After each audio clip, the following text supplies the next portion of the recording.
Hey everyone, it's Matthew Kemp. Welcome to Theology on the Ground and the daily verse from my Quiet Time video series. So, a couple days ago, we had a couple lessons from the book of Nehemiah on prayer. And I guess this is part 2 of that video because we have more lessons from the book of Nehemiah on prayer. Those ones came from chapter 1. These were now in chapter 4. I'm going through the Bible in a year. It's the Discipleship Journal Bible in a Year plan. You can Google it, you'll find it. So here we are in Nehemiah chapter 4, verses 8 and 9. And so this is the part where they're rebuilding the wall, but now some people are taking notice and they're not so happy with what's going on. So basically, the builders of the wall now have some enemies that are looking to stop them. And this is what we read in verse 8. And they, the enemies of the building of the wall, all plotted together to come and fight, against Jerusalem and to cause confusion in it.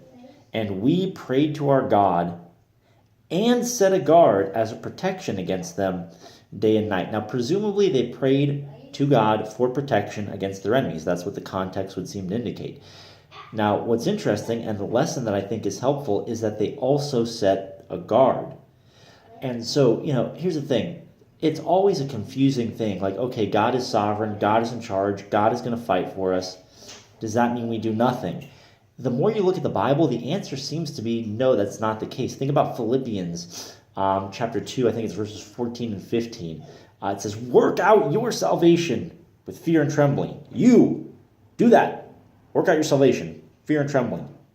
And then the very next verse says, for it is God who is at work in you, both to will and to work for his good pleasure. Earlier in the book, it says that God is going to complete the good work that he began in you. So is it you or is it God? Well, God's working, and he's going to do it. It's ultimately him.